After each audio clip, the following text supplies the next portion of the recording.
नमः। सदाशिवसमारम्भां शङ्कराचार्यमध्यमाम् अस्मदाचार्यपर्यन्तां वन्दे गुरुपरम्पराम्। वसुदेवसुतं देवं कंसचाणूरमर्दनं देवकी परमानन्दं कृष्णं वन्दे जगद्गुरुम्। ॐ सहनाववतु सहनौ भुनक्तु सह वीर्यं करवावहै तेजस्विनावधीतमस्तु मा विद्विषावहै। ॐ शान्ति शान्ति शान्तिः।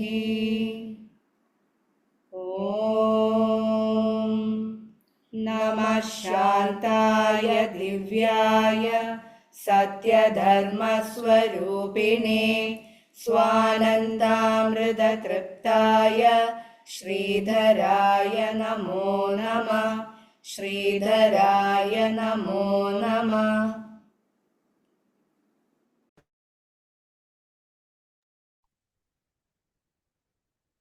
Sri Ramajayam. Namaste to all. Today we have this special session organized to pay our gratitude and heartfelt tribute, Shraddhanjali, to Dr. Devi Sahai Pandey, famously known as Modern Vedavyas. In this special session, we have with us our beloved Acharyan, Sri Arun Prabhakaran, who will share his thoughts and Shraddhanjali to the departed soul. We also have with us Sri Manish Chandra Pandey, son of Dr. Devi Sahai Pandey, joined in this session. On behalf of Gayatri Gurukulam, let us pay our respect and tribute to the departed soul, and may his tapas, his way of life and contributions lead us to the Vedic and Dharmic path. Namaste.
ഭാരതത്തിലെ ഓരോ സാധാരണക്കാരിലും വേദമെത്തുക എന്ന സതുദ്ദേശത്തോടെ കുട്ടികൾക്കും മുതിർന്നവർക്കുമായിട്ട് വേദസത്തയാകുന്ന തേൻതുള്ളികൾ ചേർത്ത് നിരവധി ഗ്രന്ഥങ്ങൾ രചിച്ച വേദഭാഷ്യകാരൻ.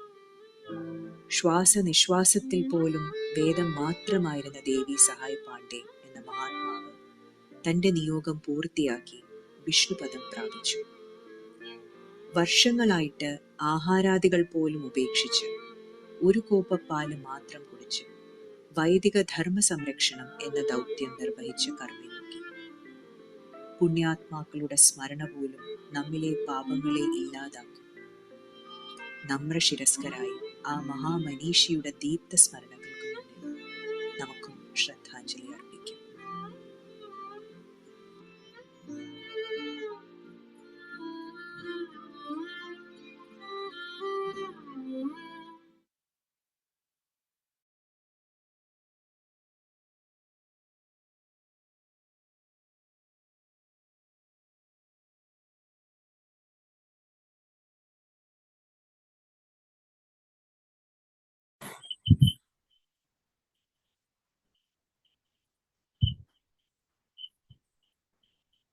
എന്റെ ഊഴമാണോ? ശരി.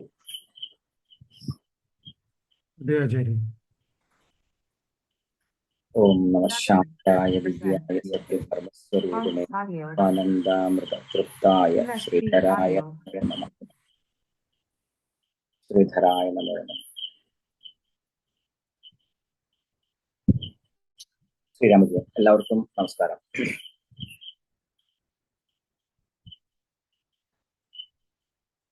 ഇവിടെ നമ്മൾ ഇന്ന് ആധുനിക ഭാരതത്തിലെ ഏറ്റവും ശ്രേഷ്ഠനായ ഒരു വേദഭക്തന്റെ ആത്മാവിന് ശ്രദ്ധാഞ്ജലി അർപ്പിക്കുവാൻ ഒത്തുചേർന്ന ശ്രദ്ധാഞ്ജലി സഭയാണ്.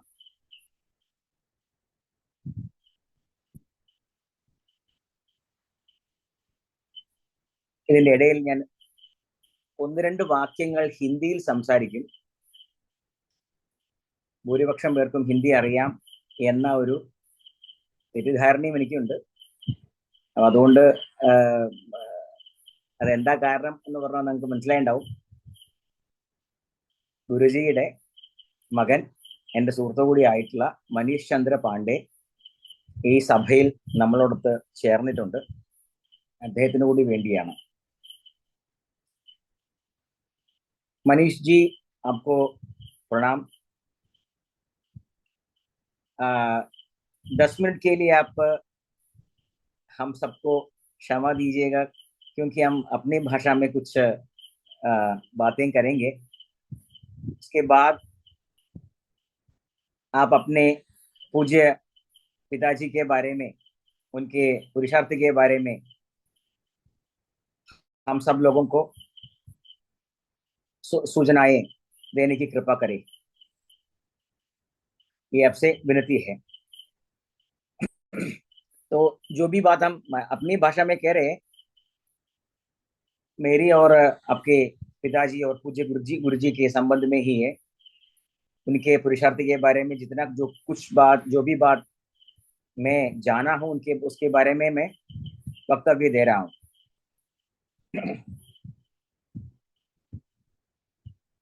ഇവിടെ നമ്മളൊന്ന് ദേവി സഹായ് പാണ്ഡെ എന്ന ഒരു അത്ഭുത മനുഷ്യൻ ഈ ഭാരതത്തിൽ ജീവിച്ചിരുന്നു എന്നത് ലോകത്തിന് അജ്ഞാതമാണ് എന്നുള്ളതാണ് ദുഃഖ സത്യം. എന്നാൽ ഈശ്വരന്റെയും ഗുരുപാരമ്പര്യങ്ങളുടെയും കടാക്ഷം കാരണം അങ്ങനെ ഒരു മഹാഗുരുവിന്റെ അടുത്ത് പോയിരിക്കാനും ചിലതൊക്കെ പഠിച്ചെടുക്കുവാനും വേണ്ടുവോളം ആശീർവാദവും അനുഗ്രഹവും നേടുവാനും ഭാഗ്യമുണ്ടായി നമുക്കും ഈ ഗുരുകുലത്തിലെ പല അന്തേവാസികൾ. അത് നമ്മുടെ ഗുരുപാരമ്പര്യത്തിന്റെ ശക്തി തന്നെയാണ് അത് കാണിക്കുന്നത്. അതായത് ഏതാനും വർഷങ്ങൾക്ക് മുൻപാണ് ഗുരുനാഥൻ ഭഗവാൻ ശ്രീധർ അടികൾ അഥർവവേദത്തെ കുറിച്ച് ധാരാളമായി സംസാരിച്ചു കൊണ്ടിരിക്കുന്ന കൂട്ടത്തിൽ, അഥർവവേദം എന്ന് കേട്ടാൽ പിന്നെ അദ്ദേഹത്തിന് വേറൊന്നും തലയിൽ വേറൊന്നും കയറില്ല എന്നറിയാലോ. അങ്ങനെ സംസാരിച്ചുകൊണ്ടിരിക്കുന്ന കൂട്ടത്തിൽ വേദഭാഷ്യകാരന്മാരെ കുറിച്ച് പറഞ്ഞു. പല ഭാഷ്യകാരന്മാരെ, പ്രാചീന ഭാഷ്യകാരന്മാരെ കുറിച്ചൊക്കെ പറഞ്ഞു. ആ അദ്ദേഹത്തിൽ നിന്നൊരു പ്രേരണ ഉൾക്കൊണ്ടുകൊണ്ട് വേദം ആധുനിക ലോകത്ത് സരളമായി വ്യാഖ്യാനിച്ചിരിക്കുന്ന ആരെങ്കിലൊക്കെ ഉണ്ടോ എന്നൊരു അന്വേഷണം നടത്തി. അത് അന്വേഷണം തീർച്ചയായിട്ടും കേരളത്തിന് പുറത്തു തന്നെയായിരുന്നു. അങ്ങനെയാണ് കാശിയിലെ ഒരു പഴയ ഒരു സതീർത്ഥ്യൻ, അയോധ്യ നിവാസിയായ ദേവി സഹായ് പാണ്ഡെ എന്ന ഒരു ആചാര്യനെ കുറിച്ച് പറഞ്ഞു തന്നത്. ഉടനെ തന്നെ അന്വേഷണമായി. ആ അന്വേഷണം ഒടുവിൽ എന്നെ കൊണ്ട് എത്തിച്ചത് മനീഷ് ചന്ദ്ര പാണ്ഡെ എന്ന പാണ്ഡേജിയുടെ ഗുരുജിയുടെ പുത്രനിലേക്കാണ്. അദ്ദേഹത്തിന്റെ നമ്പറൊക്കെ സംഘടിപ്പിച്ചു, കിട്ടി. ഉടനെ അദ്ദേഹത്തെ വിളിച്ചു. അപ്പോൾ കേരളത്തിൽ നിന്നാണെന്ന് പറഞ്ഞു. അങ്ങയുടെ അച്ഛന്റെ പ്രവർത്തനങ്ങളെ കുറിച്ച് ഞാൻ കേട്ടിട്ടുണ്ട്, 1-2 വീഡിയോകളൊക്കെ കണ്ടിട്ടുണ്ട്, മഹാകാര്യാണ്, എനിക്ക് അദ്ദേഹത്തെ ഒന്ന് കാണണമെന്നുണ്ട്, അദ്ദേഹത്തെ ബുദ്ധിമുട്ടാവോ? അപ്പോ മകൻ പറഞ്ഞു, കാണാം, എപ്പോഴെങ്കിലും അങ്ങ് വന്നോളൂ, നമുക്ക് അച്ഛൻ കാണും. അച്ഛനെ വലിയ സന്തോഷമാണ്. ദക്ഷിണ ഭാരതത്തിൽ നിന്ന് അങ്ങനെ ആളുകൾ വരുന്നതൊക്കെ, അങ്ങനെ ആരും വരാറൊന്നുമില്ല, തെക്കിൽ നിന്ന് അങ്ങനെ ആരെങ്കിലും വന്നതായിട്ട് അറിയില്ല. ശരി, ഞാൻ പറഞ്ഞു ശരി, അങ്ങനെ ആവട്ടെ. ഈ ഫോൺ വിളിക്കുന്നത് ഒരു ബുധനാഴ്ചയോ മറ്റാണ്, വ്യാഴാഴ്ചയാണ്. വെള്ളിയാഴ്ച ഉച്ചയ്ക്ക് ഞാൻ അയോധ്യയിൽ അദ്ദേഹത്തിന്റെ വീട്ടിലെത്തി. അപ്പൊ അദ്ദേഹം തന്നെ ഞെട്ടി വശായിപ്പോയി. കാരണം ഇത്രയ്ക്ക് ഭ്രാന്ത് പിടിച്ച ആൾക്കാർ കേരളത്തിലൊക്കെ ഉണ്ടെന്നുള്ളത് അദ്ദേഹം ധരിച്ചിട്ടുണ്ടാവില്ല. നമുക്ക് എന്താ ഗുരുസ്ഥാനീയരായ ആളുകളെ കണ്ടാൽ ഉണ്ട് എന്നറിഞ്ഞാൽ പിന്നെ അവിടെ എത്തിയിട്ടേ നമുക്ക് സമാധാനം ഉണ്ടാവുള്ളൂ. നമ്മുടെ രീതിയാണ്. ചെന്ന് കണ്ടു, സമ്പ്രദായത്തിൽ അഭിവാദ്യമൊക്കെ ചെയ്ത് അദ്ദേഹത്തെ ആദരിച്ചു, പുരുഷ സൂക്തം ചൊല്ലി സ്തുതിച്ചു, കുറച്ച് അതിന് വേണ്ട സമ്പ്രദായമായിട്ടുള്ള കാര്യങ്ങളൊക്കെ ചെയ്തു. അന്ന് അദ്ദേഹത്തിന്റെ ഒരു ജീവിതത്തെ കുറിച്ച് പറഞ്ഞു, വേദം എല്ലാവരിലേക്കും എത്തിക്കുക എന്നത് മാത്രമാണ് എൻ്റെ ജീവിത ലക്ഷ്യം. വേദം ഏതെങ്കിലും പ്രത്യേക വിഭാഗത്തിന്റെയോ ജനതയുടെയോ പോലുമല്ല, മനുഷ്യകുലത്തിന്റെയാണ്. മാനവ മാത്രക്കെ ഇതൊക്കെ ലിയേ ഈശ്വർ കാ വരദാന ഹെ. ഇത് എല്ലാ ജനങ്ങളിലേക്കും എത്തിക്കുക. ഇപ്പോ ഇവിടെ പുരാണങ്ങളുണ്ട്, ഇതിഹാസങ്ങളുണ്ട്, എല്ലാം ഉണ്ട്. പക്ഷെ എന്തുകൊണ്ട് വേദം എത്തുന്നില്ല? വേദം ജനകീയമാകുന്നതിന് വേണ്ടി വേദങ്ങളുടെ ഭാഷയെ സരളമായി ലോകത്തിന് മനസ്സിലാകുന്ന രീതിയിൽ അവതരിപ്പിക്കുക എന്നുള്ളതാണ് എൻ്റെ ജന്മദൗത്യം. അതിനു വേണ്ടിയാണ് ഞാൻ പ്രവർത്തിക്കുന്നത്. ഞാൻ അന്ന് കാണുന്ന കാലത്ത് അദ്ദേഹത്തിന് 80 വയസ്സിൽ കൂടുതൽ പ്രായമുണ്ട്. വർഷങ്ങളായി അദ്ദേഹം ഒരു ഗ്ലാസ് നമ്മുടെ ആമുഖത്തിൽ പറഞ്ഞതുപോലെ ഒരു ഗ്ലാസ് പാല് മാത്രം കുടിച്ചാണ് വർഷങ്ങളായി ജീവിച്ചിരുന്നത്. ഒരു ദിവസത്തിൽ ഞാൻ നേരിട്ട് കണ്ടിട്ടുള്ളതാണ്, ഞാൻ അദ്ദേഹത്തിനോട് താമസിച്ചിട്ടുള്ള ആളാണ്. ഒരു ഗ്ലാസ് പാല് മാത്രമാണ് കഴിക്കുക, അതല്ലാണ്ട് ഒരു വറ്റ് പോലും അദ്ദേഹം കഴിച്ചിരുന്നില്ല. 4 മണിക്കൂറോളം 4-5 മണിക്കൂറോളം യോഗ സാധന ചെയ്യും. ശേഷം ഒരു 8-9 മണിക്കൂർ 8-9-10 മണിക്കൂർ ഇരുന്ന് എഴുതുക, പിന്നെ പ്രവചനം നടത്തുക. ഇത് തന്നെ, വേറെ ഒന്നുമില്ല, ഉറക്കമൊന്നുമില്ല. ആകെ 1-2 മണിക്കൂറൊക്കെ വേണമെങ്കിൽ ഉറങ്ങിയാലായി. അത് തന്നെ മകൻ ചിലപ്പോൾ ചീത്ത പറയണം, ഉറങ്ങണം എന്ന് പറഞ്ഞിട്ട്, അപ്പോഴേ ഉറക്കമൊക്കെ ഉള്ളൂ. അതായത് വേദങ്ങൾക്ക് വേണ്ടി അതിന്റെ എൻഡ് റിസൾട്ട് എന്തായിരുന്നു പറഞ്ഞാൽ, ഋഗ്വേദം, യജുസ്, സാമം, അഥർവം, ഈ 4 വേദങ്ങൾക്കും അദ്ദേഹം ഹിന്ദി ഭാഷയിൽ വ്യാഖ്യാനം ചമച്ചു എന്നുള്ളതാണ്. അതും സരളമായ ഭാഷയിൽ 4 വേദങ്ങൾക്കും ഭാഷ്യം എഴുതി. സത്യത്തിൽ ഇങ്ങനെ ഒരാള് ഉണ്ട് എന്നുള്ളത് അത്ഭുതമാണ്.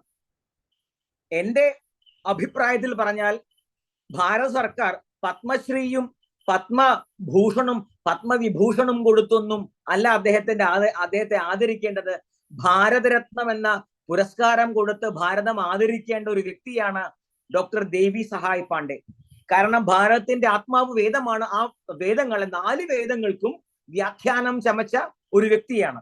അതിൽ തന്നെ ഒരു വൈശിഷ്ട്യം എന്താണെന്ന് പറഞ്ഞാൽ, അദ്ദേഹം വേദമന്ത്രങ്ങൾക്ക് പലപ്പോഴും ഛന്ദോബദ്ധമായി ട്രാൻസ്ലേഷൻ ചെയ്തു എന്നുള്ളതാണ്.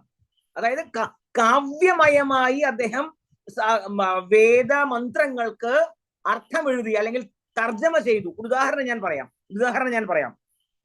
അഥർവവേദത്തിൽ നമുക്ക് പക്ഷപാതമുള്ള ഒരു വേദമാണല്ലോ. അഥർവവേദത്തിൽ ഒരു മന്ത്രം ഇങ്ങനെയാണ്, കൃതം മേ ദക്ഷിണേ ഹസ്തേ ജയോ മേ സവ്യ ആഹിത. ഇങ്ങനൊരു മന്ത്രം അഥർവവേദത്തിലുണ്ട്. അതായത് എന്റെ വലത് കൈയിൽ വിജയവും ഇടത് കൈയിൽ വലത് കൈയിൽ ശ്രമങ്ങളും കർമ്മങ്ങളും ഇടത് കൈയിൽ വിജയങ്ങളും ഉണ്ടാവട്ടെ എന്നുള്ളതാണ് മന്ത്രം. അതിന് അദ്ദേഹം ഹിന്ദിയിലാണ് കേട്ടോ, ഈ മലയാളത്തിലേക്ക് ട്രാൻസ്ലേറ്റ് ചെയ്യുന്ന എന്നോട് പറയരുത്, ഞാൻ ഇപ്പോൾ ചെയ്യില്ല. അത് ഹിന്ദിയിൽ അദ്ദേഹം കാവ്യമയമായി തർജ്ജമ ചെയ്തിരിക്കുന്നു. കേൾക്കൂ. കരോ സബ് ശ്രമ സേ സച്ചാ പ്യാർ, കരോ സബ് ശ്രമ സേ സച്ചാ പ്യാർ, കരോ സബ് ശ്രമ കി ജയ ജയकार, करो सब श्रम की जय जयकार, करम में रहो निरंतर निरत, क्रिया में दक्ष दाहिना हाथ, विजय का वर्ण करे करवाम, सदा सोल्लास गर्व के साथ, मिले यश धन संपत्ति अपार करो सब श्रम की जय जयकार कृतम मे दक्षिणे हस्ते जयो मे सव्याഹിത എന്ന അഥർവവേദ മന്ത്രത്തിന് ദേവി സഹായ് പാണ്ഡെ എന്ന ഒരു മഹാഗുരു നൽകിയിട്ടുള്ള ഛന്ദോബദ്ധമായ കാവ്യമയമായ തർജ്ജമയാണ്. ഇങ്ങനെ 4 വേദങ്ങൾക്കും അദ്ദേഹം പദ്യരൂപത്തിൽ വ്യാഖ്യാനം എഴുതിയിട്ടുണ്ട്. വ്യാഖ്യാനം വേറെയുണ്ട്, പദ്യരൂപത്തിൽ എഴുതിയിട്ടുണ്ട്. ശ്രദ്ധിക്കുക, അതായത് എന്തൊരു ശ്രമകരമായ ദൗത്യമാണ് എന്ന് ചിന്തിക്കുക. അതിനു പുറമെ അദ്ദേഹം ഒരു യൂട്യൂബ് ചാനൽ നടത്തി. അത് അത്ഭുതമാണ്. അതായത് അദ്ദേഹത്തിന്റെ ഭാഷ കുറച്ച് നമുക്കത്ര തന്നെ വശമാവണമെന്നില്ല, എന്നാൽ പോലും ഹിന്ദിയൊക്കെ അറിയുന്നവർക്ക്, നല്ല ഹിന്ദി അറിയുന്നവർക്ക് വലിയ ഗുണമാണ്. വളരെ ലളിതമായ ഭാഷയിൽ അദ്ദേഹം വേദമന്ത്രങ്ങളെ, ഋഗ്വേദം മുഴുവനും വ്യാഖ്യാനിച്ചിട്ടുണ്ട്. യജുർവേദത്തിന്റെ വ്യാഖ്യാനം നടന്നുകൊണ്ടിരിക്കുകയാണ്. ഒരു നിമിഷം പോലും വെറുതെ ഇരുന്നിട്ടില്ല. ഇതില് അഥർവവേദത്തെ കുറിച്ച് ഒരിക്കൽ പോലും കേൾക്കാത്ത ഒരു കാര്യം ഞാൻ ആദ്യമായിട്ട് കേട്ടത് ദേവി സഹായ് പാണ്ഡെ ഗുരുജിയുടെ കയ്യിൽ നിന്നാണ്. അഥർവവേദത്തെ 1ാം വേദം നിങ്ങൾ ആരെയും കേട്ടിട്ടുണ്ടോ? ഞാൻ നിങ്ങളോട് പറഞ്ഞിട്ടില്ല. അഥർവവേദമാണ് പ്രഥമ വേദം എന്ന പ്രമാണം ആദ്യമായി എനിക്ക് പറഞ്ഞു തന്നിട്ടുള്ളത് ദേവി സഹായ് പാണ്ഡെ ഗുരുജിയാണ്. അതിന് പ്രമാണം ഉദ്ധരിച്ചിട്ടുണ്ട് അദ്ദേഹം. തത്ര വേദാശ്ചത്വാരഃ പ്രഥമോധർവവേദഃ. തത്ര വേദാശ്ചത്വാരഃ പ്രഥമോധർവവേദഃ. ആദ്യത്തെ വേദം അഥർവവേദമാണെന്ന് ഞാൻ പറഞ്ഞിട്ടല്ല, എന്റെ അഭിപ്രായമല്ല, ദേവി സഹായ് പാണ്ഡെ ഗുരുജിയുടെയും അഭിപ്രായമല്ല. ഇത് ന്യായമഞ്ജരിയിൽ ജയന്ത ഭട്ടൻ എഴുതിയിട്ടുള്ളതാണ്. അതായത് അതിവിശാലമായ സ്വാധ്യായം ഉണ്ടെങ്കിൽ മാത്രമാണ് ഒരു വ്യക്തിക്ക് ഇതൊക്കെ സാധിക്കുക. അതായത് വേദം ജനകീയമാക്കുക എന്നുള്ള ഒരു കാര്യം കൂടി പറഞ്ഞു. അത് അദ്ദേഹത്തിന്റെ മകൻ ഒരു പക്ഷെ ഇവിടെ കോട്ട് ചെയ്യുന്നുണ്ടായിരിക്കും. അതായത് നമുക്ക് ഭാരതത്തിൽ സനാതന ധർമ്മത്തിൽ നിരവധി ഉപാസനകളുണ്ട്, ദേവതകളുണ്ട്, അതൊക്കെ ഉണ്ട്, അവതാരമൂർത്തികളുണ്ട്. ഇനി ഭാരതത്തിന് പുറത്തുള്ള മതങ്ങളാണെങ്കിൽ അവർക്കും ഉണ്ട്, പല സമ്പ്രദായങ്ങളും ഒക്കെ ഉണ്ട്. ഈ സമ്പ്രദായങ്ങളെല്ലാം ഇല്ലാതായാലും ലോകം നിലനിൽക്കും. ഈ സമ്പ്രദായങ്ങളും മതങ്ങളും ഇല്ലാതായാലും ലോകം നിലനിൽക്കും. പക്ഷേ വൈദിക ദേവതകൾ ഇല്ലാതായാൽ ലോകത്തിന് ഒരു ക്ഷണം പോലും നിലനിൽക്കാൻ സാധിക്കില്ല. അതുകൊണ്ട് വൈദിക ദേവതകൾ, ഈ വൈദിക ദേവതകൾ ഇന്ദ്രൻ, മിത്രൻ, വരുണൻ, അഗ്നി, ആപ, ജലം, സൂര്യൻ, വായു, ചന്ദ്രൻ, ഇതെല്ലാം ഇല്ലാതായ ലോകത്തിന് ഒരു നിമിഷം പോലും നിലനിൽക്കാൻ സാധിക്കില്ല. അതുകൊണ്ട് വൈദിക ധർമ്മം സാർവലൗകികവുമാണ്, സാർവകാലികവുമാണ്. ഇത് ലോകത്തോട് പറഞ്ഞിട്ടുള്ള ആദ്യത്തെ ഈ സമകാലിക കോണ്ടംപററി ഋഷി യഥാർത്ഥത്തിൽ ദേവി സഹായ് പാണ്ഡെ ഗുരുജിയാണ്. അപ്പൊ അദ്ദേഹത്തെ എങ്ങനെയാണ് ആദരിക്കേണ്ടത്, സൽക്കരിക്കേണ്ടത്? സത്യം എന്നോട് അദ്ദേഹം പറഞ്ഞിരുന്നു, അദ്ദേഹം യാത്ര ചെയ്യില്ല, അയോധ്യ നഗരം വിട്ട് അദ്ദേഹം പുറത്തു പോകാറില്ല. പക്ഷെ എനിക്ക് വാക്ക് തന്നിരുന്നു, നിങ്ങൾ, അതായത് വലിയ സ്നേഹമായിരുന്നു, വിളിക്കുമ്പോഴൊക്കെ സംസാരിക്കും, വളരെ കാര്യമായിട്ട് സംസാരിക്കും. നിങ്ങൾ കേരളത്തിൽ എന്തെങ്കിലും പരിപാടി വെക്കുകയാണെങ്കിൽ എന്ത് വയ്യായി ഉണ്ടെങ്കിലും ഞാൻ വരുമെന്ന്. അതിന് മറ്റൊന്നായിരുന്നു ഈശ്വരേച്ഛ. ഏതായാലും ഗുരുക്കന്മാരുടെ വാക്കുകളാണല്ലോ. ഗുരു എന്ന് പറഞ്ഞ ശരീരം മാത്രമല്ല, ഗുരു എന്ന് പറഞ്ഞ വാഗ്രൂപമാണ് ഗുരു, അല്ലെ? അപ്പോ ദേവി സഹായ് പാണ്ഡെ ഗുരുജിയെ നമ്മൾ കേരളത്തിലേക്ക് തീർച്ചയായിട്ടും കൊണ്ടുവരും. അദ്ദേഹത്തിന്റെ പേര് കൊണ്ടുവരും, അദ്ദേഹത്തിന്റെ വാക്കുകളെ കൊണ്ടുവരും, അദ്ദേഹത്തിന്റെ പുരുഷാർത്ഥത്തെ നമ്മൾ കേരളത്തിലേക്ക് കൊണ്ടുവരും. കേരളം മാത്രമല്ല ലോകത്തിന്റെ എല്ലാ ഭാഗത്തേക്കും. കാരണം വേദം പ്രചരിപ്പിക്കുക. അദ്ദേഹത്തിന്റെ ഒരു വിഖ്യാതമായ ഒരു വാക്കുണ്ട്. അതിനാദ്യം അതിന്റെ ഹിന്ദി ഒന്ന് ഞാൻ വായിക്കാം, അതിനുശേഷം അതിന് മലയാളം പറഞ്ഞുതരാം. വേദ മാനവ് ചേതനാക്കാ പ്രഥം ഉച്ഛ്വാസ്. വേദ മാനവ് ചേതനാക്കാ പ്രഥം ഉച്ഛ്വാസ്. വേദം മാനവ ചേതനയുടെ പ്രഥമമായ ഉച്ഛ്വാസമാണ്. പിന്നെ പറയാണ്, വൈദിക് ധർമ്മ കർമ്മ കാ പര്യായ ഹൈ, യഹി കർമ്മ യാ ധർമ്മ രാഷ്ട്ര കി അന്തശ്ചേതന ഹൈ, പ്രാണ ഹൈ. വൈദിക ധർമ്മം കർമ്മത്തിന്റെ പര്യായമാണ്. വൈദിക ധർമ്മം കർമ്മത്തിന്റെ പര്യായമാണ്. ഈ കർമ്മം അഥവാ ധർമ്മം രാഷ്ട്രത്തിന്റെ അന്തശ്ചേതനയാകുന്നു, പ്രാണനാകുന്നു. അഥവാ രാഷ്ട്രത്തിന്റെ പ്രാണൻ എന്ന് പറയുന്നത് വേദമാണ്. വേദമാണ് ഭാരതത്തിന്റെ പ്രാണൻ, വേദമാണ് ലോകത്തിന്റെ പ്രാണൻ. അത് പറഞ്ഞു തന്ന ഒരു മഹാഗുരു നമുക്കിടയിൽ ഉണ്ടായിരുന്നു. കാശിയിൽ പോയ സമയത്ത് 2 വർഷം മുമ്പ് കാശിയിലെ നമ്മുടെ കൂടെ വന്ന ആളുകൾക്കെല്ലാം അയോധ്യയിൽ പോയി അദ്ദേഹത്തെ ദർശിക്കുവാനും അദ്ദേഹത്തിന് അനുഗ്രഹം വാങ്ങുവാനും സാധിച്ചു. ഗുരുകുലം ആദ്യമായി പ്രസിദ്ധീകരിച്ച കലണ്ടർ അത് അത് പ്രകാശനം ചെയ്തതും ഗുരുജിയുടെ കൈകൾ കൊണ്ടാണ്. ഇന്ന് ഇങ്ങനെയൊക്കെയുള്ള എത്ര തന്നെ പറഞ്ഞാലും മതിയാവാത്ത ഒരു മഹാഗുരുവിന്റെ പ്രവർത്തനത്തെ 5 മിനിറ്റ് കൊണ്ടോ 10 മിനിറ്റ് ഒക്കെ ചുരുക്കുക എന്ന് പറഞ്ഞാൽ അതൊരു ദുസ്സാഹസമാണ്. അതിന് ഞാൻ മുതിരുന്നില്ല.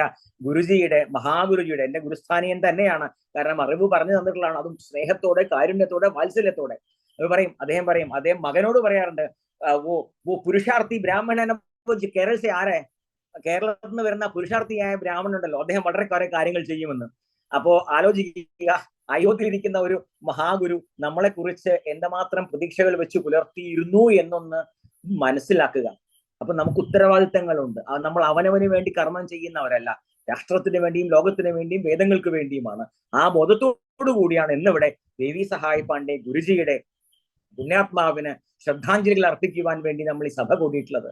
അതുകൊണ്ട് എൻ്റെ എല്ലാ ഗുരുപരമ്പരകളുടെയും ഋഷിപരമ്പരകളുടെയും പ്രതീകമായിട്ടുള്ള ദേവി സഹായ് പാണ്ഡെ എന്ന മഹാമനീഷിയായ ഗുരുനാഥന്, ഗുരുഭൂതന്, അദ്ദേഹത്തിന്റെ ആത്മാവിന് സർവവിധ ശ്രദ്ധാഞ്ജലികളും അർപ്പിക്കുന്നു.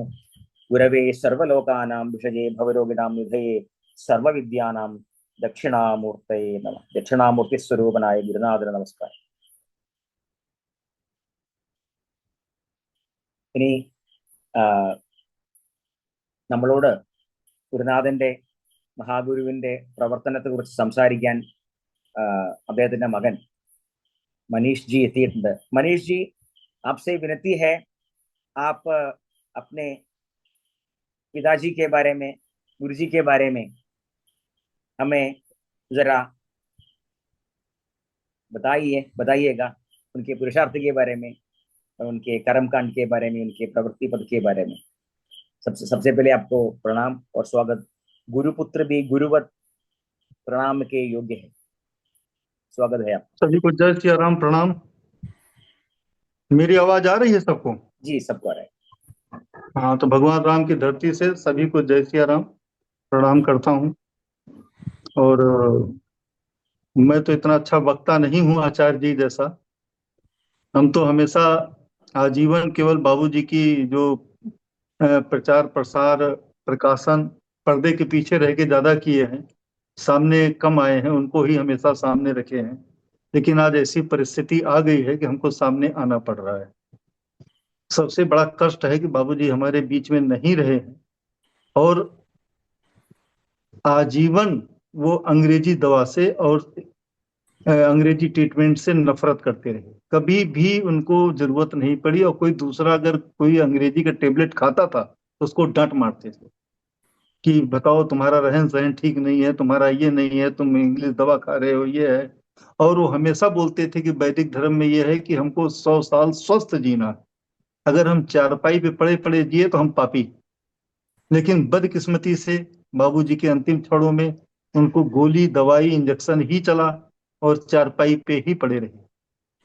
ये एक बहुत कष्ट की बात रही, जबकि उन्होंने व्यक्तिगत जीवन पे बहुत योगी थे।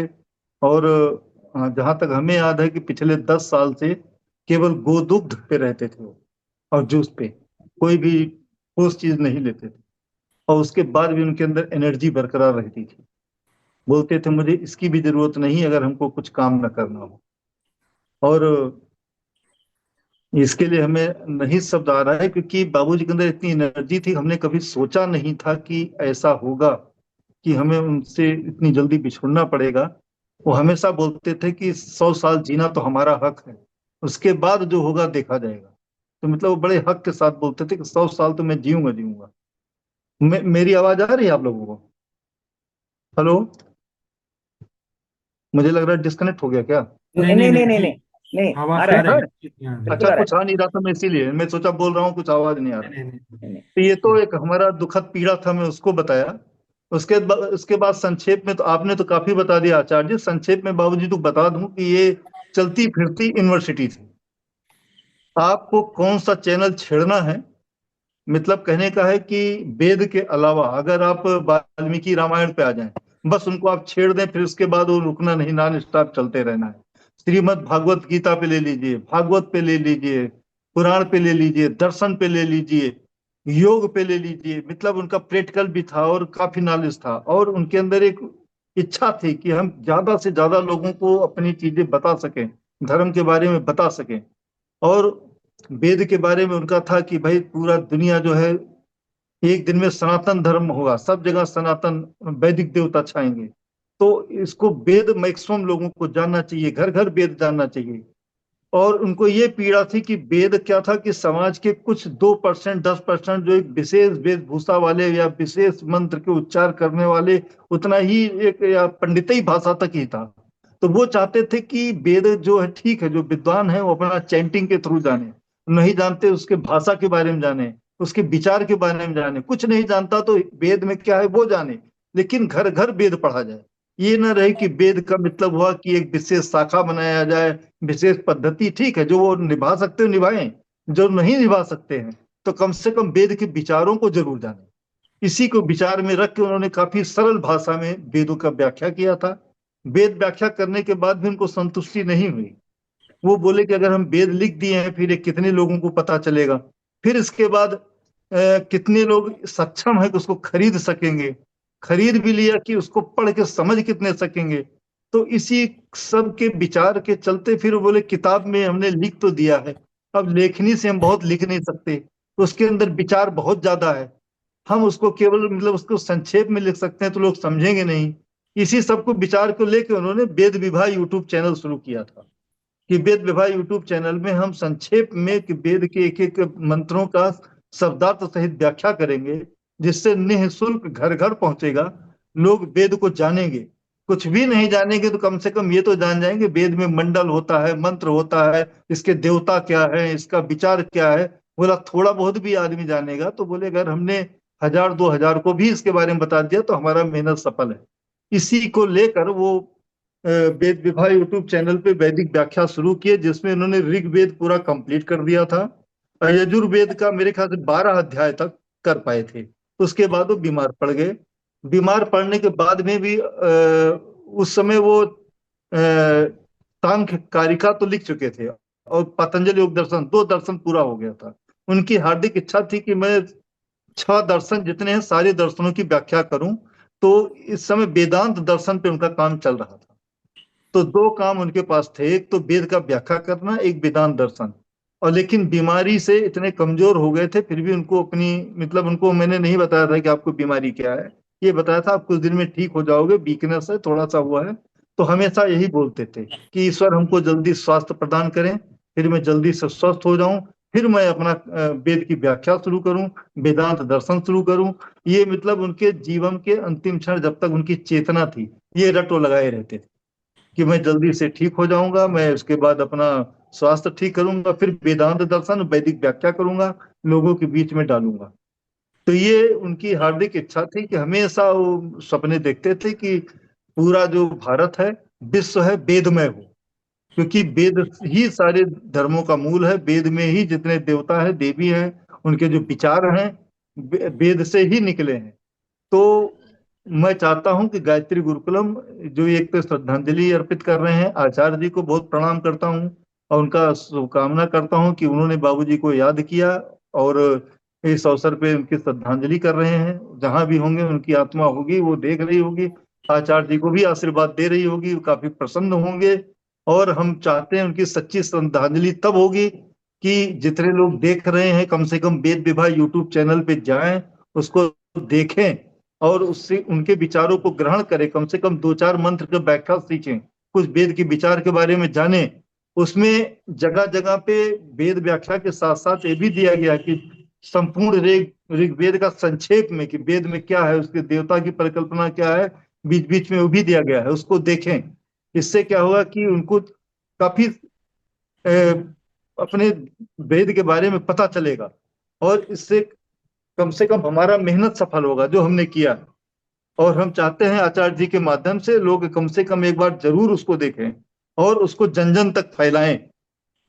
और हमारी एक इच्छा और है कि गायत्री गुरुकुलम बहुत बढ़िया काम कर रही है और ऐसा ही काम जो है और पूरे भारत में फैले, क्योंकि ये एक जागृति है।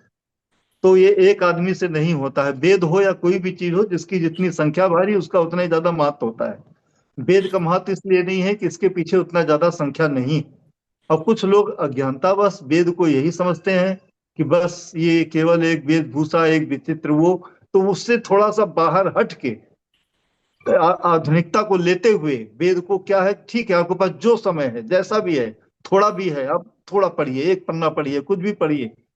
कैसे मतलब जिस प्रकार से, मैं एक छोटा सा ये लूंगा कि पहले, जहां तक मुझे याद है मेरे बचपन में, लोग योग से भागते थे। योग बोलो दोस्तों, क्योंकि कुछ लोग थे कि उसको एक मिथ्या प्रचार किए थे योग के लिए, योग गुरु होना चाहिए, ये होना चाहिए, पहले उसके बाद शुद्धिकरण होना चाहिए, नहाना चाहिए, तो ये करना, मतलब उसमें इतना ज्यादा लफड़े लगा दिए थे, तो लोग योग से भागते थे। जब मैं अपने बचपन की बता रहा हूँ, वही रामदेव जी आए, बोले योग माने क्या, कुछ नहीं, बस कपालभाति करो, फूं फूं करो, ये करो, कैसे भी करो, बैठो, उसको इतना इजी बना दिया, योग को योगा बना दिया। अब वो क्या घर घर हुआ, आज पूरे विश्व में फैल गया।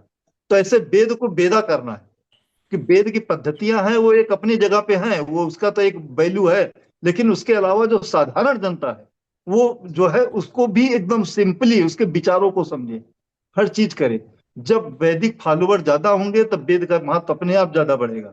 उससे क्या है कि सनातन धर्म का भी भला होगा और प्लस विश्व गुरु बनने में सहायक होगा। ये हमारी इच्छा है। और बाबूजी का जो है 3 वेद आ चुका है, चौथा साम वेद जो है 2-3 महीने में छप के उभी चौखंबा से आ जाएगा। और अभी वर्तमान में 5 खंडों में ऋग्वेद, 3 खंडों में अथर्ववेद, एक खंड में यजुर्वेद और एक खंड में सामवेद है। जबकि प्रस्तावित है चारों वेद निकलने के बाद, हाँ प्रणाम आचार्य जी, देख रहा हूँ, चारों वेद निकलने के बाद, क्योंकि ऋग्वेद बड़ा है तो 5 खंड में संहिता भाग निकला है, 5 खंड में कविता भाग जो है चारों वेद छपने के बाद निकलेगा। तो इस प्रकार से ऋग्वेद 10 खंडों में हो जाएगा। उसके बाद अथर्ववेद 3 खंडों में, एक एक खंड में ये दोनों। और बाकी इसके बारे में विस्तार से आचार्य जी ने बताया, हमें भाषा तो नहीं आती है लेकिन उसका कॉन्सेप्ट हम समझ गए हैं कि जितना मैं बताऊंगा वो हमारा रिपीटिशन होगा, तो उसको हम नहीं ज्यादा बताएंगे, आचार्य जी ने बहुत बताया है। लेकिन मैं बार बार अनुरोध यही करूंगा कि बाबूजी ने जो किए हैं, तो किताब नहीं ले सकते तो कम से कम यूट्यूब में जा करके, और हमने एक यूट्यूब वेद विभाग के साथ एक वैदिक संदेश भी डाला है, क्योंकि कुछ लोगों का ये था शिकायत कि भाई इतना समय नहीं मिलता है कि मैं 1 घंटा कैसे पढूं। तो हमने क्या किया, आजकल जो एक रील सिस्टम चला है 1 मिनट 1.5 मिनट का, तो वैदिक संदेश उस मतलब पूरे 1 घंटे से निकाल के कोई एक चैप्टर लेके 1 मिनट का 1.5 मिनट का इस टाइप से भी करके हमने डाले हैं। तो उसमें वैदिक संदेश में उससे भी काफी ज्ञान मिलेगा कि यज्ञ क्या है, आदित्य क्या है, रुद्र देवता क्या है, कितने हैं, इस टाइप से हमने 1.5 1.5 मिनट के वैदिक संदेश करके भी डाला है। आप यूट्यूब में सर्च करेंगे तो वो भी मिलेगा। और हमारी हार्दिक इच्छा है कि आपका गुरुकुलम की एक शाखा अयोध्या में भी खुले। अयोध्या राम की नगरी है और अयोध्या में अभी तक वेद का कोई भी ब्रांच नहीं है, तो कम से कम एक प्रचार प्रसार हो और अयोध्या में भी एक ब्रांच खुले, और इसे धीरे धीरे धीरे धीरे साउथ से लेके नॉर्थ तक केवल गायत्री गुरुकुलम ही दिखे, क्योंकि आप लोगों का समर्पण सराहनीय है, आप लोग निस्वार्थ भाव से कर रहे हैं। और बाबूजी के विचारों को आगे बढ़ाया जाए। और जो आचार्य जी ने बोला है कि गुरुकुलम के जरिए भी प्रयास हो कि बाबूजी जैसे शख्सियत जिन्होंने पूरी जिंदगी अपना लास्ट समय तक मतलब सनातन धर्म के प्रचार प्रसार में लगाया, ना कि फीता काटने में लगाया। आजकल वो भी बहुत चले हैं कि जो सनातन धर्म का ठेका ले लेते हैं और पगड़ बांध लेते हैं, पूरे भारत को भ्रमण करते हैं। वो ना करके घर बैठ के उन्होंने केवल लेखनी चलाई है, 10-10 घंटे 12-12 घंटे, इसीलिए इतना वो कर पाए। एक व्यक्ति द्वारा चारों वेदों का लिखा जाना, उसके बाद वाल्मीकि रामायण भी छप के आ रहा है चौखंबा से, 650 पढ़ने का लगभग होगा। और उसके बाद योग के ऊपर, फिर उसके बाद श्रीमद् भागवत के ऊपर, गीता के ऊपर उन्होंने कोशिश यही किया कि ज्यादा से ज्यादा धर्म की चीज को लिखा जाए। और कम से कम हजारों छात्रों को जो घर में आते हैं निःशुल्क, बहुत लोगों ने प्रस्ताव रखा, कुछ विदेश से भी ऑनलाइन बोले गुरुजी मैं पैसा दे दूंगा, तो बोले फिर वो वैदिक शिक्षा थोड़ी रह जाएगी, फिर तो मैं आपका नौकर हो गया, आप जो बोलोगे मैं ऐसे करूंगा। बोले फिर मैं आपको शिक्षा के गुरु कहाँ रह गया मैं, अगर मैंने आपसे पैसा ले लिया तो जब बोलोगे गुरुजी खड़े हो जाओ तो गुरुजी शुरू हो गए। तो बोले ऐसे नहीं होता है, बोला कि जो मैं मेरे पास समय रहेगा मैं बताऊंगा, फिर मेरे समय से आप आना, फिर शिक्षा दूंगा। इस हिसाब से हमारे ख्याल से वो 10,000 लोगों को शिक्षा दिया, बताया, और आते थे घर में, और घर में भी लोगों को शिक्षा देते थे, कभी बुरा नहीं मानते थे। और जब तक रहा वो आखिरी सांस तक सनातन धर्म की सेवा किए हैं। अगर संभव हो तो गायत्री गुरुकुलम की तरफ से भी भारत सरकार के संज्ञान में डाला जाए कि ऐसे महान आत्मा को, ऐसे महान पुरुष को कम से कम पद्म पुरस्कार के लिए प्रस्तावित किया जाए, अगर हो सके तो। नहीं तो बाकी हम भी अयोध्या की धरती से प्रयास कर रहे हैं, यहाँ भी लोगों को उनके काम दिखा रहे हैं कि देखिए कि एक व्यक्ति के द्वारा इतना काम किया गया है। और बाकी मैं बहुत ज्यादा नहीं बोल सकता, आप लोगों ने इतना समय निकाला, हमारे बाबूजी के लिए श्रद्धांजलि दिया। जहां भी होंगे वो गायत्री गुरुकुलम के प्रचार प्रसार के लिए हमेशा सजग रहेंगे, ऊपर से भी आप लोगों को आशीर्वाद देते रहेंगे। आचार्य जी का मैं बार बार प्रणाम करता हूँ, आपने हमारे लिए इतना किया, बाबूजी के लिए इतना किया है, यह सराहनीय है। और ईश्वर से चाहता हूँ कि भविष्य में गायत्री गुरुकुलम के भारत में ही नहीं विदेशों में भी कई शाखाएं खुले। इससे क्या है, राष्ट्र का और हमारे सनातन धर्म का बहुत भला होगा। इसी के साथ प्रणाम, जय सिया राम। बहुत बहुत धन्यवाद मनीष जी। आप पद्म पुरस्कार के बारे में बात कर रहे हैं, हम तो भारत रत्न के बारे में सोच रहे हैं।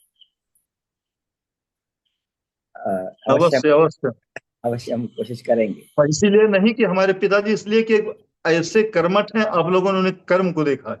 बिल्कुल बिल्कुल बिल्कुल, क्योंकि भगवान वेदव्यास जी भी ये चार वेदों को चार विभागों में बांटा है, भाष्य नहीं किया है। और आज के जमाने में और सायणाचार्य भी कोई अकेले काम नहीं किया है। अकेले एक व्यक्ति के पुरुषार्थ से चारों वेदों का व्याख्या वो एक व्यक्ति के द्वारा असंभव्य है, तो असंभव्य को संभव्य करने वाले को हम देवता कहते हैं। तो गुरुजी देवता से कम नहीं थे, शायद देवताओं के परे भी थे, इसीलिए शत कोटि नमन उनके पैरों में।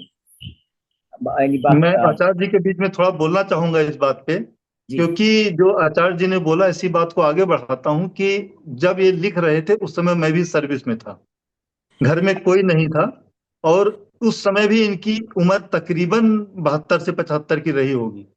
जब इन्होंने वेद लिखना शुरू किया तो आप ये जान लें कि ना कोई इनका शिष्य तैयार था, ना कोई इनकी संस्था पीछे खड़ी थी, कुछ नहीं थी। बस इनकी एक इच्छा थी, खुद मार्केट जाते थे, 500 पेज का रजिस्टर लाते थे, पेन लाते थे, लिखते थे, फिर उसके बाद दोबारा जाते थे। एक एक मतलब वेद के एक एक मैटर को 3-3 रजिस्टर में लिखते थे फेयर करके। तो मतलब कि एक रजिस्टर से लेके पेन तक खुद खरीद के लाना, खुद लिखना, इस प्रकार से इनका 500 पेज के 110 रजिस्टर में आए थे चारों वेद। अब आप समझ सकते कितना बड़ा है। अभी भी हमारे पास पांडुलिपि है, वो तकरीबन इसका जो वजन होगा 100 kg से ज्यादा होगा। तो मैं इसको आप लोगों को दिखाना भी चाहूंगा। ये देखिए, हमारा ये वेद भास का अलमारी है, ये देखिए बाबूजी का ये पूरा भरा हुआ है। ये 1 2 नीचे 3, ये पूरा जो पांडुलिपि है तकरीबन 100 kg का होगा।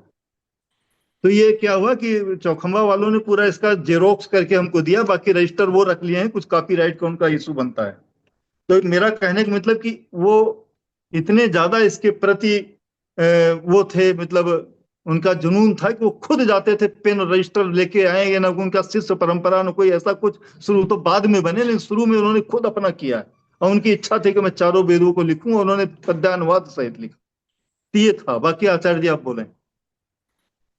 ഒന്ന് ആലോചിച്ച് നോക്കൂ, ക്ഷമ ചാതോ അഭി मैं मलयालम में बात करता हूँ। ഒന്ന് ആലോചിച്ച് നോക്കൂ, ഒരു മനുഷ്യൻ 100 അദ്ദേഹം എഴുതിയ പേപ്പറെല്ലാം കൂടെ 100 കിലോ ഉണ്ടാവുന്ന ഒരു കിൻഡൽ ഉണ്ടാവും. ഞാൻ നേരിട്ട് പോയി കണ്ടിട്ട്, അവിടെ താമസിച്ച ആളാണ്. അതായത് ഒരു മന്ത്രത്തിന്റെ അർത്ഥം ഒരു തവണ എഴുതിയിട്ട് എന്ത് ചെയ്യുന്ന പറഞ്ഞാൽ അത് ആ മണ്ഡലം അല്ലെങ്കിൽ ആ കണ്ടം മുഴുവൻ സമ്പൂർണ്ണമായി തീർത്തിട്ട് അതിനെ ഒന്നുകൂടി പരിഷ്കരിച്ച് എഴുതും. മൂന്നാമതാണ് ഫെയർ കോപ്പി എടുക്കുക. അതായത് ഒരു മന്ത്രം തന്നെ 3 പ്രാവശ്യം വ്യാഖ്യാനിക്കുന്ന അർത്ഥം, മൂന്നാമത്തെ വ്യാഖ്യാനത്തിന് അദ്ദേഹത്തിന് തൃപ്തിയാവുള്ളൂ. ഇത് മനുഷ്യസാധ്യമാണോ? അത് നിങ്ങൾ ആലോചിച്ച് നോക്കൂ. ഇങ്ങനെയുള്ള ഗുരുക്കന്മാരുടെ ഒരു അനുഗ്രഹം ഉണ്ട് നമുക്ക് എന്നുള്ളതാണ് നമ്മുടെ ഒരു ധന്യത. നിങ്ങളെല്ലാവരും കേട്ടിട്ടുണ്ട്, ഗായത്രി ഗുരുകുലത്തിന് അയോധ്യയില് ശാഖ ഉണ്ടാവുന്ന ഇപ്പൊ ഉറപ്പായില്ലേ? ഇത് ഭഗവാൻ ശ്രീരാമന്റെ ഇൻവിറ്റേഷൻ ആണ്. मनीष जी ये आपने अयोध्या आने के लिए कहा है, हम सिर्फ गुरु जी का ही नहीं है, वो भगवान श्री राम जी का आदेश मानकर हम आगे निकलेंगे. ശരി, അപ്പൊ അടുത്ത പ്രോഗ്രാം അല്ലെങ്കിൽ അടുത്ത ഘട്ടത്തിലേക്ക് കിടക്കാം. ആരാച്ച എന്താ അതിന്റെ ക്രമം എന്ന് പറഞ്ഞാൽ ചെയ്യാം. അടുത്ത് സംസാരിക്കുന്ന ആരാച്ച?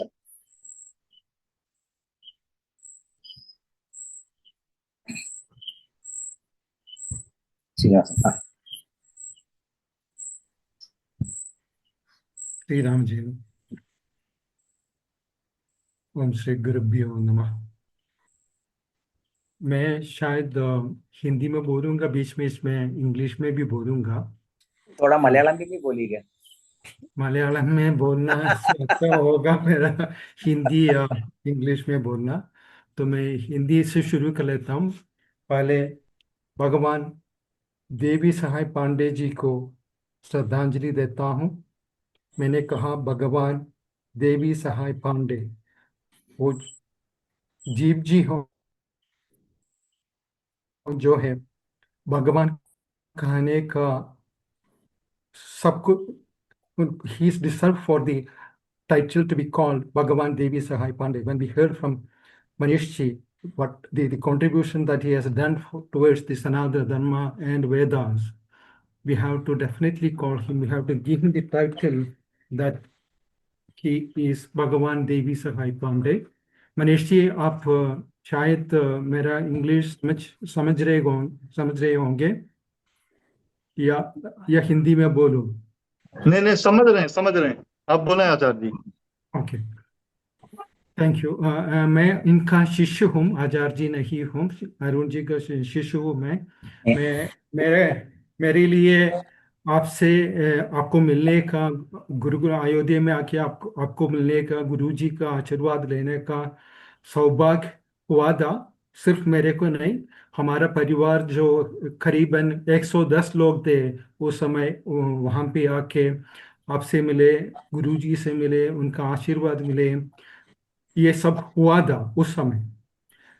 मैं कुछ चीज़ें बता दूंगा कि जब हम लोग आए थे, हमारा आचार्य जी जो है हमेशा हम लोग से कहता है कि जब जो व्यक्ति वेद पढ़ता है, उसको आदर करता है, आचरण करता है, उसका मुख्य गुण जो है वो मर्यादा है.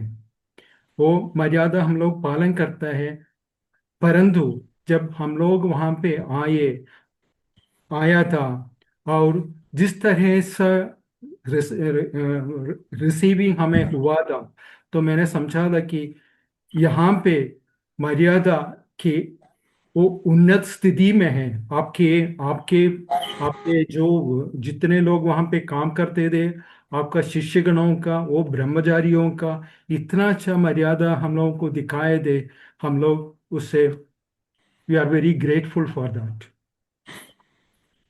एंड मैं आगे कहूँगा कि हम लोग आए थे और हमारा एक वैदिक कैलेंडर पहली बार आपका पिताजी ने, भगवान देवी सहाय पांडे जी ने हमारे लोगों को देख करके उसका आच्छादन किया था, बहुत प्रकाशन किया था. उसके लिए बहुत बहुत धन्यवाद उनको. उनके बाद हम लोग वहाँ पे उनका शिष्यगणों का, ब्रह्मचारियों का सामवेद सुना था. इतना अच्छा सुना था. तो पहली बार बहुत लोगों को आचार्य जब कभी कभी हम लोगों को सुनाते थे सामवेद के एक आध मंत्र है, परंतु उस दिन एक पूरा पुरुष सूक्त सामवेद में हम लोगों को सुनने का भाग्य मिला. और कुछ बुक हमें दिखाया था गुरु जी ने, वो सब देखा था. उस दिन वो वेद विभाग यूट्यूब के बारे में सुना था. मैंने उसका सब्सक्रिप्शन किया था. बहुत दिन तक मैं वो सुनता था आचार्य जी को.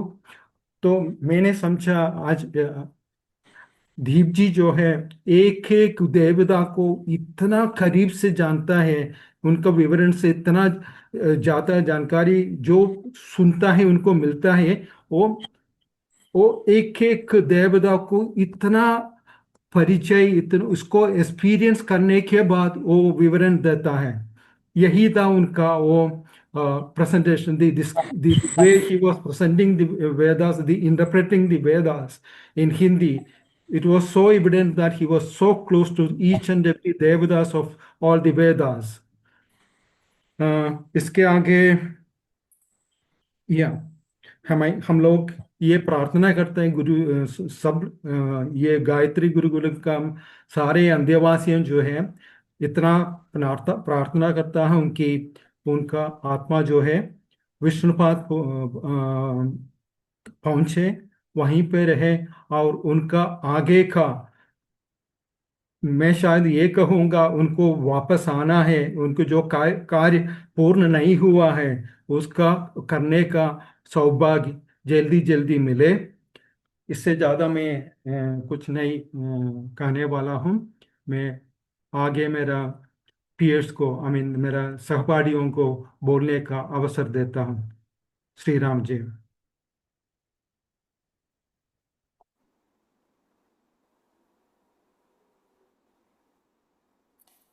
ശ്രീരാമജയം. മലയാളത്തിലാണ് സംസാരിക്കുന്നത്. ഓം ശ്രീ ഗുരുഭ്യോ നമഃ. ഗുരുജിക്ക് ശ്രദ്ധാഞ്ജലി അർപ്പിച്ചുകൊണ്ട് ആരംഭിക്കുകയാണ്. അയോധ്യയിൽ ചെന്ന സമയത്ത്, അദ്ദേഹത്തെ സന്ദർശിച്ച സമയത്ത് അദ്ദേഹം നടത്തിയ പ്രവചനത്തിലെ വാക്കുകൾ അനുസ്മരിക്കാം എന്നാണ് ഉദ്ദേശിക്കുന്നത്. അദ്ദേഹം വിശ്വാനി ദേവ സവിത്ര ദുരിതാനി പരാസുവ എന്ന മന്ത്രം ചൊല്ലിക്കൊണ്ടാണ് അദ്ദേഹത്തിൻ്റെ പ്രവചനം ആരംഭിച്ചത്. ഭാരതത്തിൻ്റെ സംസ്കൃതിയുടെയും സിദ്ധാന്തത്തിൻ്റെയും മൂലമായ വേദത്തിന് വേണ്ടിയാണ് നിങ്ങൾ ഇവിടെ പലയിടത്തു നിന്നും എത്തിയിട്ടുള്ളത്. ദക്ഷിണ ഭാരതത്തിൽ നിന്നും വേദത്തിന് വേണ്ടി ഇവിടേക്ക് വന്ന നിങ്ങൾക്കെല്ലാവർക്കും നന്ദി എന്ന് പറഞ്ഞുകൊണ്ടാണ് അദ്ദേഹത്തിൻ്റെ പ്രവചനം ആരംഭിച്ചത്. വേദോഖിലോ ധർമ്മമൂലം, സമസ്ത ധർമ്മത്തിൻ്റെയും മൂലം വേദമാണ്. കേൾക്കുന്നുണ്ടല്ലോ അല്ലേ? ഇത് ഭാരതത്തിലെ മക്കൾക്ക് വേണ്ടി മാത്രമല്ല, ഇത് സമസ്ത ലോകത്തിനും വേണ്ടിയിട്ടുള്ളതാണ്. വേദത്തിലെ ദേവത ഒരു ധർമ്മത്തിനുള്ളിൽ കുടുങ്ങിക്കിടക്കുന്നതല്ല. ഒരു അമ്പലത്തിലോ ഒരു മസ്ജിദിലോ ഒരു ഗുരുദ്വാരയിലോ കുടുങ്ങിക്കിടക്കുന്നതല്ല. വേദത്തിലെ ദേവത സൂര്യനാണ്, പവനനാണ്, ധർത്തിയാണ്, അന്തരീക്ഷമാണ്, ആകാശമാണ്. ഇത് എല്ലാം ഒരേ ശക്തി തന്നെ. സമസ്ത സൃഷ്ടിയും ഇതിൽ ഉൾക്കൊള്ളുന്നു. അദ്ദേഹം പറഞ്ഞതിൽ പ്രധാനപ്പെട്ട കാര്യങ്ങൾ മാത്രമാണ് പറയുന്നത്. സൂര്യൻ നമുക്ക് പ്രകാശം നൽകുന്നു എന്നാൽ അത് ഒരു ഹിന്ദുവിന് മാത്രമല്ല ആ പ്രകാശം നൽകുന്നത്. ഈ സമസ്ത സൃഷ്ടിയിലും അത് പ്രകാശം നൽകുന്നു. ഈ വിശ്വം മുഴുവനും അതിന്റെ പ്രകാശം നമുക്ക് ലഭിക്കുന്നു. വായു ഒരാൾക്ക് വേണ്ടി മാത്രമല്ല, സമസ്തരിലും അതിന്റെ പ്രവാഹം ഉണ്ടാക്കുന്നു. നിങ്ങൾ വേദം പ്രചരിപ്പിക്കണം. വേദം ഒരു ഹിന്ദുവിനോ മുസ്ലിമിനോ ഈസായിക്കോ വേണ്ടിയുള്ള ദേവതയല്ല. ഇത് എല്ലാവരിലും പ്രകാശിക്കും ഒരേപോലെ. ഇത് ഒന്നും തിരിച്ചു ചോദിക്കുകയില്ല. സൂര്യൻ ഒരാൾക്ക് വേണ്ടി മാത്രം പ്രകാശിക്കുന്നതല്ല, അതൊന്നും ചോദിക്കുന്നുമില്ല. അതുപോലെ വേദവും ഒന്നും തിരിച്ചു ചോദിക്കുന്നില്ല. നിങ്ങൾ എല്ലാവരും വേദപ്രചരണത്തിനും പ്രസരണത്തിനും വേണ്ടി നിങ്ങളുടെ ഓരോ ക്ഷണവും വിനിയോഗിക്കേണ്ടതാണ്. ഏത് ദേവതയാണോ ഇത് ഉണ്ടാക്കിയത്, ആ ദേവത ലോക കല്യാണത്തിന് വേണ്ടിയാണ് ഇത് ഉണ്ടാക്കിയത്. ഇത് രാജാക്കന്മാർക്കും പ്രജകൾക്കും എല്ലാ വർഗക്കാർക്കും ഉള്ളതാണ്. ഓരോരോ സെപ്പറേറ്റ് ആളുകൾക്ക് വേണ്ടിയിട്ടുള്ളതല്ല. ഇതൊന്നും തിരിച്ചു ചോദിക്കുകയില്ല, സൂര്യനെയും വായുവിനെയും പോലെ. ഇത് ലോകത്ത് പല ധർമ്മങ്ങൾക്ക് വേണ്ടിയാണ്. ഇന്ന് ലോകത്ത് പല ധർമ്മങ്ങൾക്ക് വേണ്ടിയാണ് കുത്തും കൊലയുമൊക്കെ നടക്കുന്നത്. ചില ആളുകൾ പറയും എൻ്റെ ധർമ്മമാണ് നല്ലത്, ഈസായി പറയും എൻ്റെയാണ് നല്ലത്, മുസ്ലിം പറയും എൻ്റെയാണ്, ഹിന്ദു പറയും എൻ്റെയാണ്. വേദം എല്ലാവർക്കും വേണ്ടിയാണ്. വേദം ഒന്നും നിങ്ങളിൽ നിന്ന് തിരിച്ചു ചോദിക്കുന്നില്ല. നിങ്ങൾ വേദത്തെ പ്രചരിപ്പിക്കുക മാത്രം ചെയ്യുക.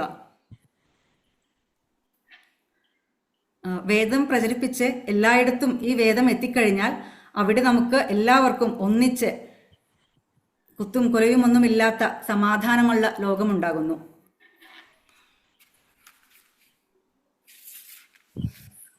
ദക്ഷിണ ഭാരതത്തിൽ നിന്നും ഉത്തര ഭാരതത്തിലേക്ക് ആൾക്കാർ വരുന്നത് വേദം കാരണമാണ്. വേദമാണ് ദക്ഷിണ ഭാരതത്തെയും ഉത്തര ഭാരതത്തെയും ചേർത്ത് നിർത്തുന്നത് എന്നാണ് അദ്ദേഹം പറയുന്നത്. വേദത്തിന്റെ മഹത്വം എന്താണ് എന്ന് വെച്ചാൽ എത്രത്തോളം അതിന്റെ വിചാരങ്ങളും പ്രസരണം ചെയ്യാൻ പറ്റുമോ അത്രത്തോളം മാനവൻ ഒന്നാകും. വേദം പറയുന്നത് നിങ്ങൾ എല്ലാവരും ഒന്നായിരിക്കൂ, എല്ലാവരും ജ്ഞാനം പ്രാപ്തമാക്കൂ, നിങ്ങൾ എല്ലാവരും സാധന ചെയ്യൂ, പരമാത്മാവിന്റെ ചിന്തനം ചെയ്തുകൊണ്ടിരിക്കുക. സമസ്ത സൃഷ്ടിയെയും ചലിപ്പിക്കുന്ന ഒരാളുണ്ട്, ഇത്രയും വലിയ ബ്രഹ്മാണ്ടത്തെ നയിക്കുന്ന ശക്തി. അതിനുശേഷം അദ്ദേഹം വിദ്യ അവിദ്യ അതിനെക്കുറിച്ചെല്ലാം പറഞ്ഞു. ശേഷം വർണ്ണാശ്രമ വ്യവസ്ഥയെക്കുറിച്ചെല്ലാം പറഞ്ഞു. പിന്നീട് ഇപ്പോൾ ആചാര്യനും മനീഷ്ജിയെല്ലാം പറഞ്ഞ പോലെ തന്നെ 100 വർഷം പശ്ചേമ ശരതശതം അത് അദ്ദേഹം ആവർത്തിച്ച് പറയുന്നുണ്ടായിരുന്നു, കർമ്മം ചെയ്തുകൊണ്ട് ജീവിക്കുക എന്നുള്ളത്. അതിനുശേഷം രാമായണം അത് വേദത്തിലെ സിദ്ധാന്തമാണ്. രാമായണം എന്നുള്ളത് മാതൃദേവോ ഭവ, പിതൃദേവോ ഭവ, ആചാര്യദേവോ ഭവ, അതെല്ലാം പറഞ്ഞുകൊണ്ട് അതിലെ സിദ്ധാന്തമാണ്. ഈ സിദ്ധാന്തമാണ് രാമായണത്തിലും അതുപോലെ തന്നെ മഹാഭാരതത്തിലും ഭഗവത്ഗീതയിലും എല്ലാം ഉള്ളത് എന്ന് അദ്ദേഹം പറഞ്ഞു.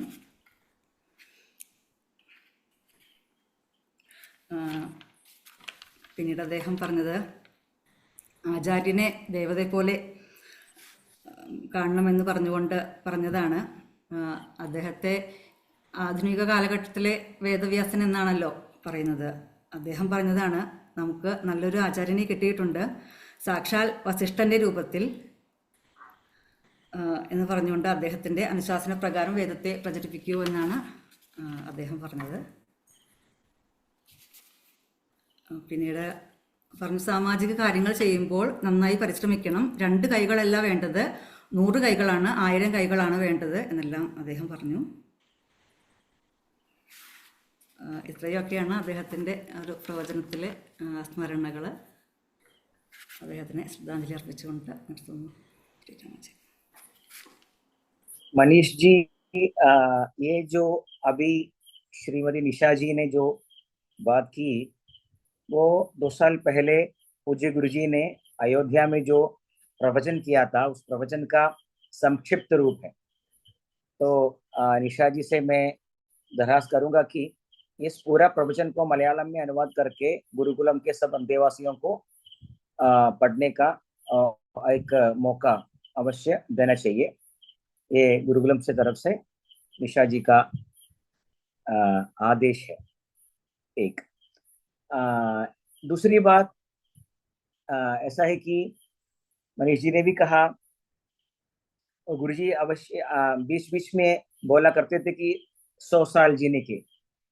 पश्चिम शारदा शतम इस शब्द वेद भी कई बार कई जगहों में बीच बीच में प्रयोग करते आते हैं,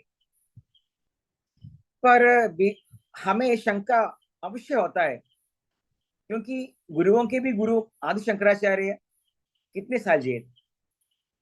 32 साल. ये इतने छोटी उम्र में उनका स्वर्गवास हुआ और वेद कहता है 100 साल तक जीने के लिए. तो ये सब दोनों कैसे, इसका मेल कैसे हो जाएंगे? ये एक उलझन है, एक समस्या है. तो इसका उत्तर एक ही है, सामान्य व्यक्ति, सामान्य जन, सामान्य लोग जिस कार्य को 100 साल के अंदर करने का कोशिश करते हैं वो महान लोगों, महामनीषी कम उम्र में पूरा करते हैं. तो मेरे ख्याल से भगवान या महागुरु देवी सहाय पांडे गुरुजी 100 साल जो हमारे जैसे लोग 100 साल में जो काम करने का सोचेंगे वो इतने उम्र में 100 साल के नहीं, हमारे 400 साल हम अगर प्रयास करेंगे तो भी हमसे जो नहीं होगा वो उन्होंने पूरा किया है. तो इसीलिए पश्चिम शरदचंदम तो पहले पूरा किया है. धन्यवाद. അടുത്തയാൾ വരാം. ഇതിന്റെയൊക്കെ ട്രാൻസ്ലേഷൻ ചോദിക്കരുത്, ഞങ്ങൾക്കൊന്നും മനസ്സിലായില്ലെന്ന് പറഞ്ഞ് ഇങ്ങോട്ട് വരരുത്. നാളെ ക്ലാസ് എടുക്കുമ്പോ श्री गुरुभ्यो नमः. आदरणीय आचार्य श्री अरुण प्रभाकर जी, आदरणीय मनीष चंद्र पांडे जी और मेरे वैदिक छात्रों, मैं भी उनमें से एक हूँ. मैं श्री देवी सहाय पांडे जी को इतना नहीं गहराई में नहीं जानता है कि उनके बारे में 2 शब्द कहूँ, लेकिन अपने गुरु के माध्यम से हम इन लोगों को जान पाते हैं जिन्हें हमें जानना चाहिए और उन महानुभवों से जुड़ना चाहिए। पांडे जी उन महान लोगों से मैं एक हूँ। अपने छोटे से जीवन में उन्होंने वेद, उपनिषद, गीता, भागवतम और सबका व्याख्या किया हुआ है। वो वैदिक युग से लेकर आज का जमाने के प्रबुद्ध लोगों के लिए सरलता से उन्होंने समर्पण किए हैं। हम अपने आप को भाग्यशाली मानते हैं कि अयोध्या की दौरान, यात्रा के दौरान हमें उनकी दर्शन का सौभाग्य मिला और वहाँ गुरुकुल में जैसे श्रीनिवास जी ने बताया, वो वेद पाठ करते हुए वैदिक छात्रों को देखे एकदम हम लोग एक अच्छा अनुभव था। और पांडे जी ने प्राचीन वैदिक दर्शनों को मेरे ख्याल में आधुनिक दुनिया के लिए वो समझाने के लिए योग्य बनाने का प्रयास किया हुआ है। उनकी कई रचनाएं ने केवल वैदिक दर्शन पर आधारित थी, बल्कि मार्गदर्शन भी थी जिन्हें आम लोगों की समझ सकते थे। इस अवसर पर मैं और गायत्री गुरुकुलम की सब अंतेवासियों श्री अरुण प्रभाकर जी के साथ उनको श्रद्धांजलि अर्पित करता हूं और उनकी आत्मा को शांति मिलने के लिए प्रार्थना करता हूं। ओम श्री गुरुभ्यो नमः। ഇനി ഇതിന്റെ ഒരു വിശദീകരണമൊന്നും ആർക്കും ആവശ്യമില്ല തോന്നുന്നു. കാരണം ഒരു ഗുരുവിന് നമ്മൾ ശ്രദ്ധാഞ്ജലി അർപ്പിക്കുകയാണ് ചെയ്തിട്ടുള്ളത്. അദ്ദേഹം അസംഭവ്യമായ കാര്യങ്ങളാണ് ചെയ്തിട്ടുള്ളത്. ഇത്രയും മാത്രം ചിന്തിക്കുക. ആദിശങ്കരൻ പോലും വേദങ്ങൾക്ക് ഭാഷ്യം എഴുതിയിട്ടില്ല. എന്തുകൊണ്ട് എന്നുള്ളതൊക്കെ പിന്നീട് ചർച്ച ചെയ്യാം. ചെയ്തിട്ടില്ല. ദേവി സഹായ് പാണ്ഡെ ഗുരുജി 4 വേദങ്ങൾക്കും വ്യാഖ്യാനം എഴുതുകയും 4 വേദങ്ങൾക്കും പദ്യരൂപത്തിൽ വ്യാഖ്യാനം എഴുതുകയും ചെയ്തു. അവിടെ അവസാനിച്ചില്ല. ഈ വ്യാഖ്യാനങ്ങളൊക്കെ ആരംഭിക്കുന്നത് 70 വയസ്സിന് ശേഷമാണ് എന്നുകൂടി ഒന്ന് ചിന്തിക്കണം. അപ്പൊ ഗുരുകുലത്തിലെ ചെറുപ്പക്കാർക്ക് ഇനി അവസരമുണ്ട്. അപ്പൊ ഒന്നും ലേറ്റ് ആയിട്ടില്ല.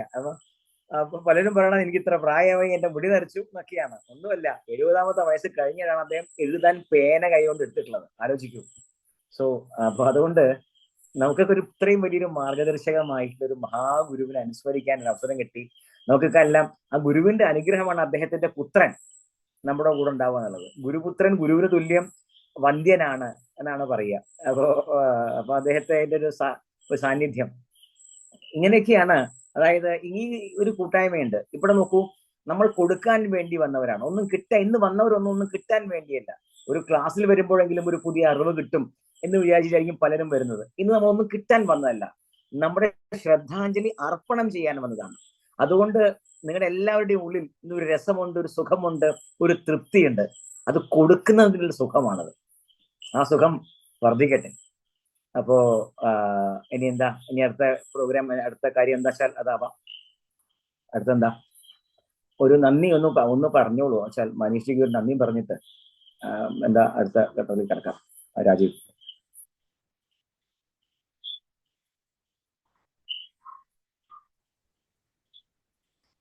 Om Shri Gurubhyo Namah.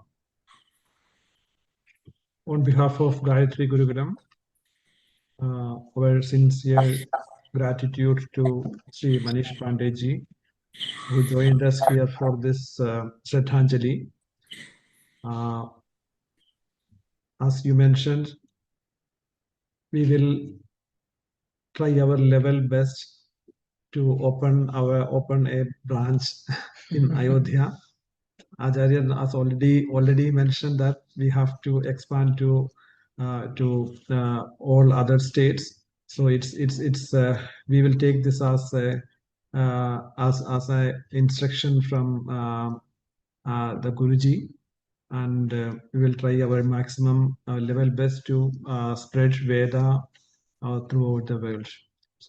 So with this, we will end this session. We will move to Shanti Mantra.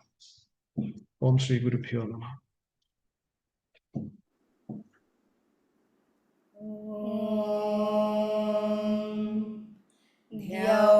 शान्तिरन्तरिक्षं शान्ति पृथ्वी शान्तिरापः शान्तिरौषधय शान्तिः वनस्पतय शान्तिर्विश्वे देवा शान्ति ब्रह्म शान्ति सर्वं शान्ति शान्तिरेव शान्ति सा मा शान्तिरेति। ॐ शान्ति शान्ति शान्तिः। कायेन वाचा मनसेन्द्रियर्वा बुद्ध्यात्मना वा प्रकृते स्वभावा करोमि यत् सकलं परस्मै नारायणायेति സമർപ്പയാമി. നമസ്കാരം, എല്ലാവർക്കും നമസ്കാരം. ശ്രീരാമജയം.